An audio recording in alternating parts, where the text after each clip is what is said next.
సామెతల్లో భాగంగా గొంతమ్మ కోరికలు అంటే ఏమిటి అనేది చూద్దాం ఇప్పుడు. సహజంగా మనం ఇళ్లల్లో వింటూ ఉంటుంటాం. భార్య కోరికలన్నీ కోరుతుంటే "అబ్బా! నీ గొంతమ్మ కోరికలు తీర్చడం నా వల్ల కాదని" అంటుంటాం. అలాగే పిల్లలు కూడా ఎక్కడికైనా వెళ్ళినప్పుడు అవి కావాలి, ఇవి కావాలి అని చెప్పి మారం చేయటము, మా కోరికలు తీర్చమంటము. వాళ్ళని కూడా మనం చికాకు పడుతూ ఉంటుంటాం. ఈ గొంతమ్మ కోరికలకి అంతే లేదని.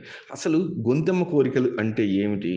ఆ పదం ఎక్కడి నుంచి వచ్చింది? దాని అర్థం ఏంటి? అనేది ఇప్పుడు చూద్దాం. గొంతెమ్మ కోరికలు అనేది కరెక్ట్ పదం కాదు. గొంతెమ కోరికలు అది కరెక్ట్ అయిన పదం. గొంతెమ అంటే కుంతీదేవి. కుంతీదేవిని గొంతి అని భారత కవులు వ్యవహరించేవారు. అయితే కుంతి మహాదేవిని వీరు ఆ విధంగా గొంతి, గొంతి అని అనటము, ఆమె కొన్ని కోరికలు కోరటము, అట్లా ప్రాచుర్యంలోకి గొంతెమ్మ కోరికలు అని వాడుకలోకి వచ్చింది. అయితే అసలు ఈ గొంతెమ్మ కోరికలు ఆమె ఏం కోరింది? అసలు అంటే ఏమిటి అనేది చూద్దాం. కుంతీదేవి బాల్య చాపల్యం వల్ల దూర్వాసుడు తనకిచ్చిన మంత్రం పనిచేస్తుందా? లేదా? అని చూద్దాం అనుకోని సూర్యనారాయణమూర్తి ఎదురుగా నిలబడి ఆయనకి ఉదయాన్నే లేచి నమస్కరించి ఆయనని ఒక కోరిక కోరుతుంది.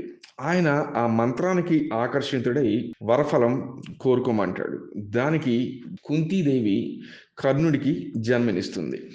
ఇక సూతరక్షణలో రాధవాత్సల్యంలో పెరిగి సంతానవంతుడు అయితారు. ఇక దుర్యోధనుడు వీరి యొక్క సాన్నిహిత్యంతోటి కర్ణుడు అంగరాజై రుణగ్రస్తుడయ్యాడు.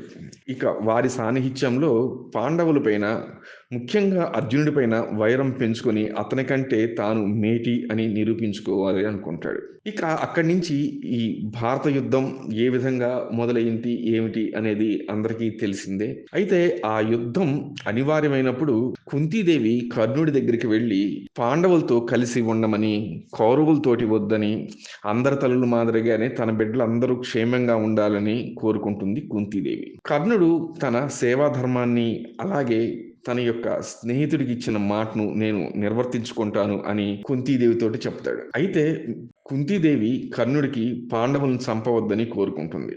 అర్జునుడితో యుద్ధం తప్పదని, అతడో తానో ఎవరో ఒకరే మిగులుతారని చెబుతాడు కుంతీదేవికి. తన బిడ్డలు అంతకాలం దాయాదుల వల్ల నిష్కారణంగా బాధలే పడడంతోటి వీరులుగా బ్రతకమంటుంది కుంతీదేవి. తనను వీరమాతను చేయమని అడుగుతుంది. యావత్ కౌరవ సామ్రాజ్యానికి వారసులైన తన బిడ్డలు పర్లకొంపలో, అడవుల్లో ఈ శీతాకాలంలో వాత తాప బాధలు పడటం ఓర్వలేకపోతుంది కుంతీదేవి. అయితే ధర్మరక్షణకు యుద్ధం చేసి సత్కీర్తిని పొందమని చెబుతుంది. అంటే ఇక్కడ కర్ణుడికి ఏం చెబుతుందంటే యుద్ధం జరగాలి, కర్ణుడు బతకాలి, పాండవులు బతకాలి. ఇట్లా పరస్పరమైన విరుద్ధమైన కోరికలను కోరుతుంది కుంతీదేవి. ఇలాంటి కోరికలు కోరింది కాబట్టే ఈ కుంతిని గొంతెమ అని పిలుస్తారు కాబట్టి ఈ గొంతెమ కోరిన కోరికలు అంటే అవి అలివిగానివి, తీర్చలేనివి ఇట్లాంటివి కోరికలు. ఎందుకంటే యుద్ధం జరిగితే అటు పాండవులన్నా చనిపోవాలి, కౌరవులన్నా చనిపోవాలి. దాంట్లో కర్ణుడు ఉండొచ్చు, అలాగే పాండవులు ఉండొచ్చు. కానీ ఈమె కోరుకున్న కోరిక ఏంటంటే యుద్ధం జరిగి తీరాలి. కర్ణుడు బతకాలి, పాండవులు బతకాలి అని విరుద్ధమైన కోరికలు కోరింది కాబట్టే గొంతెమ్మ కోరికలు అని.